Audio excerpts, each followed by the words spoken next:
We're gonna play this one back in slow motion, right?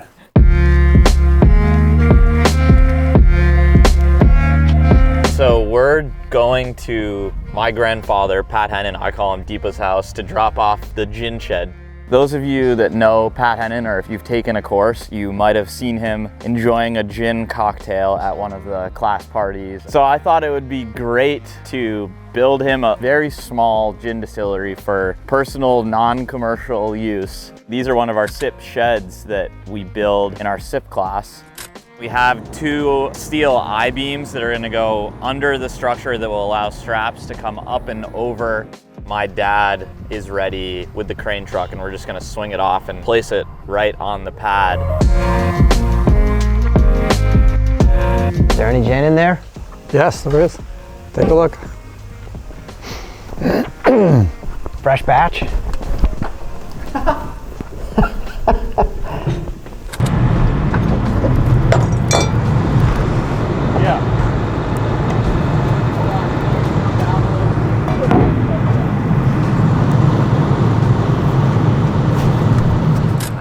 Thank you. I can't wait to start making gin for our clients. We can't wait to start sampling it. And you guys are going to sample first? I don't think so. I'm going to sample first. When Patsy and I started Shelter Institute, we were juggling a lot of things at the same time. And timber framing can be hard on a back. And one day I was at a cocktail party where a surgeon that I had gone to undergraduate school was standing holding a cocktail. So we're talking about what to do about pulled backs. And he said, the answer is this. And he pointed to his cocktail glass. So ever since then, I have been drinking gin. It's very important not to drink too much. And certainly not during the day. We have a 5 o'clock tradition, and by 5:30, we're doing something else. I'm going to try over 100 different ingredients. I find that most gins taste as if they have perfume in them, and I don't like to drink perfume. So we're going to work on it.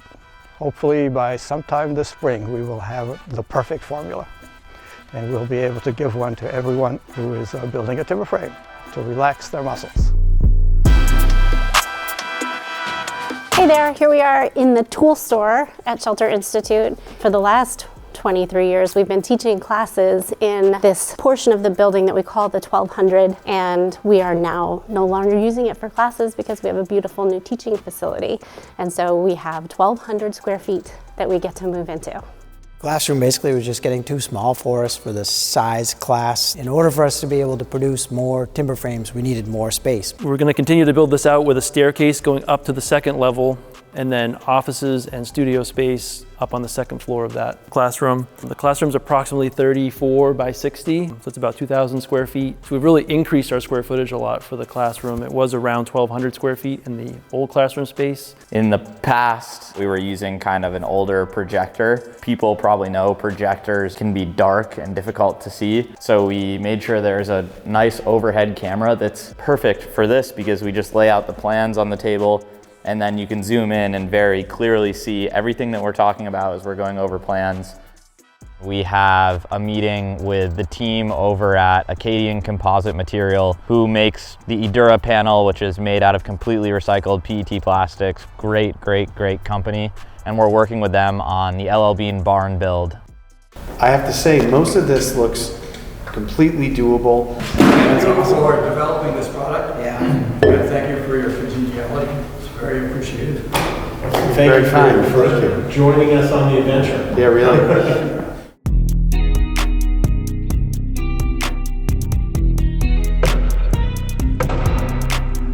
Yeah, so this is our timber framing shop. The original shop was from this line back to the back wall, and we also taught the classes in this as well. The squirrels have done a number on this place. They destroyed the ridge there. You can see I've replaced the bats of insulation there just with solid core stuff. That was where they liked to spend a lot of the time. And before the insulation started just letting go and dropping them randomly onto our heads. Probably shouldn't make it to a final video, but I killed a lot of squirrels. I went through the class. Guys called me one day and they had a building going up and looking to see if I was able to help with that. That might have been my job interview. and so that's slowly increased into a full-time job. I had started up my own painting company up here, so I had ended up staying in the Cumberland County area. 4 years ago, I actually came to Shelter to take the post and beam class. Stuck it out since, so I've been here now for 2 years now. Just have really been enjoying, the process of timber framing. I've worked in construction, but it was a lot more just your typical power tools. I took a class back in March of this year, got into talking with Gaius, heard that they were looking for someone to timber frame, and discussed it and decided to come up here to timber frame for them. I came here fresh out of high school. I'm from Ohio. I was at a vocational school. I wanted to take everything back to its source. Timber framing is kind of that. Found them on Instagram and I was like, this is what I want to do.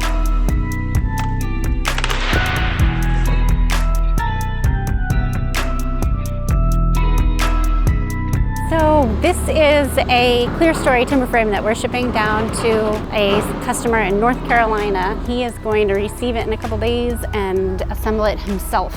So we've got everything really nicely labeled. We've set him a full set of plans for assembly. This particular timber frame we are shipping common carrier, but we also have students and clients who will drive here from wherever they might be with a trailer and they'll tow it home, so they skip the cost of shipping. So, shipping can be as $5,000, $6,000, $7,000 depending on how far it is traveling, and if you have a pickup truck and a car carrier trailer, often you can put a whole timber frame on it and haul it across 5 or 6 states very easily.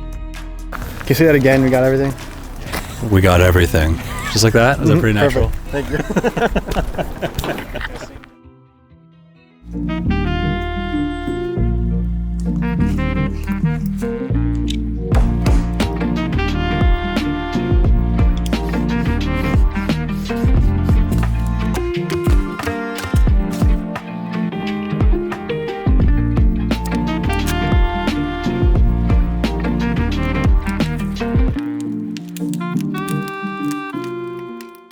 Working on filming some online course stuff, some shelter tools, and then some shelter design build projects. First thing that we have to do is build the studio, so very shelter style.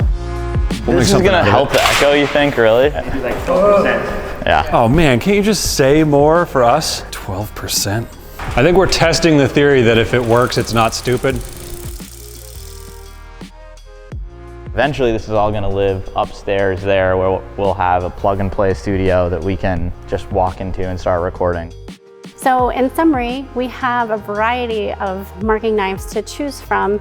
You have to think about what fits well into your collection of tools. Thanks for joining us. You want to put just this or any other?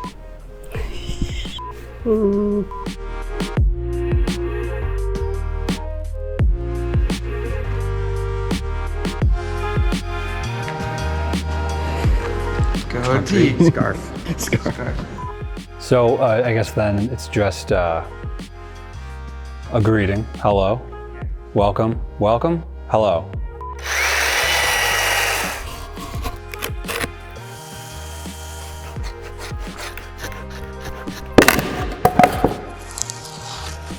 So again, we're keeping this elevated so that the tenon's not breaking the surface of the mortise.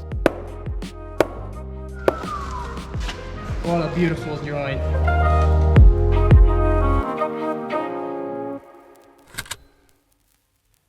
What I'm gonna do, as usual, is go through this. Please interrupt me if you recall any problems or any things that we could do better from the last class. Monday morning, Tuesday, Wednesday, Thursday, Friday morning. We got a lot done. 45 people will be here on Monday at 8 a.m. Ready to learn, and we're ready to teach, so very excited about that. And we're ready to go, right? There are no surprises left. Only fun. Only fun.